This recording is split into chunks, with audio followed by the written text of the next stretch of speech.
आदाब नाज़रीन, खास खबरों में आपका खैर मक़दम है। वज़ीर आज़म नरेंद्र मोदी ने economic times global business summit के इफ्तिताही इजलास से कल खिताब किया। दुनिया भर के नुमाइंदों से खिताब करते हुए वज़ीर आज़म ने अपनी हुकूमत की पॉलिसियों का जिक्र किया। वज़ीर आज़म ने कहा कि हुकूमत भारत को मुसलसल $5 ट्रिलियन की मईशत बनाने की सिमत में काम कर रही है और हदफ की तकमील के लिए 4 अहम शोबों पर काम कर रही है।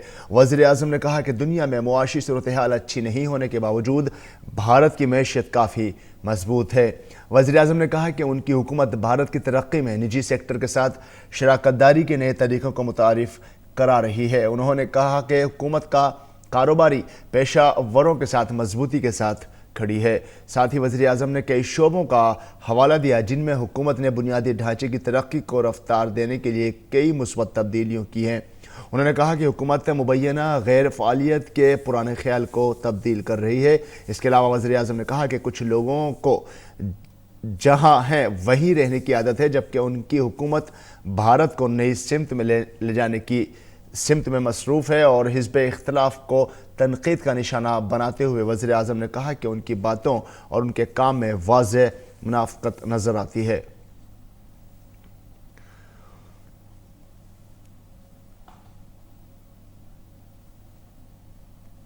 और वज़ीर ख़ज़ाना निर्मला सीतारमण ने यस बैंक के बहरान पर कहा है कि सब खातेदारों का पैसा महफूज है।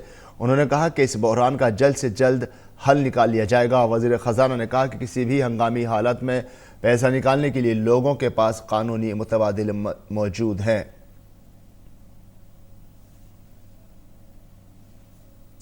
और यस बैंक के बहरान पर चीफ इकोनॉमिक एडवाइज़र कृष्णा मूर्ति सुब्रमण्यम ने सभी खातेदारों को यकीन दिलाया है कि उनका जमा किया हुआ सरमाया पूरी तरह महफूज है। उन्होंने कहा कि खातेदारों को घबराने की कोई ज़रूरत नहीं है।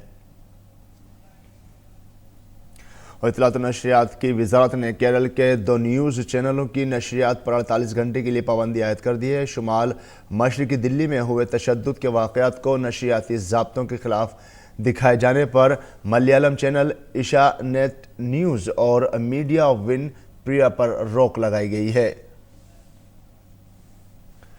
दिल्ली में तशद्दुद के मामले पर राज्यसभा में मुसलसल 5वें दिन भी तातुल कायम रहने के सबब कामकाज में रखना पड़ा।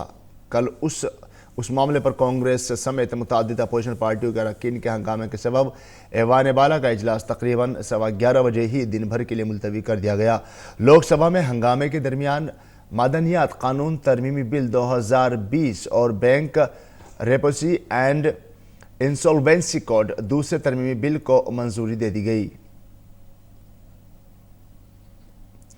और रिजर्व बैंक के गवर्नर शक्तिकांत दास ने यकीन दिलाया है कि मरकजी बैंक कोविड-19 से पैदा हुए चैलेंजों से मैशियत को महफूज रखने के लिए हर तदबीर कर रही है। और मुंबई में सनअती शोबे के एक प्रोग्राम से खिताब करते हुए उन्होंने इस का यकीन दिलाया कि भारत पर इसका असर महदूद रहेगा, क्योंकि मुल्क के मुआशी ग्लोबल वैल्यू चीन से ज़्यादा जुड़ी हुई नहीं है। उन्होंने इस बहरान से निमटने के लिए मजबूत गैर मुल्की ज़र मुबादला के ज़ख़ीरे जैसे वसी वसाइल का जिक्र किया है।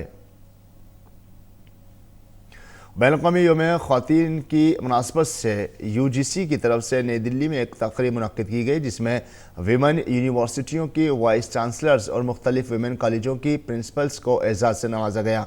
इस मौके पर फ़रोग़ इंसानी वसाइल के मरकज़ी वज़ीर रमेश पोखरियाल निशंक ने कहा कि नई कौमी तालीमी पॉलिसी अपने आखिरी मरहले में है, जिसमें बच्चियों की तालीम के लिए खुसूसी इल्तज़ामात होंगे। और अफ़गानिस्तान की राजधानी काबुल में कल एक तक़रीब में बंदूक बरदारों के हमले में कम अज़ कम 32 अफराद हलाक हो गए और 81 दीगर ज़ख्मी हो गए। इस तक़रीब में अफ़गानिस्तान के सीनियर लीडर अब्दुल्ला भी मौजूद थे, जो महफूज रहे।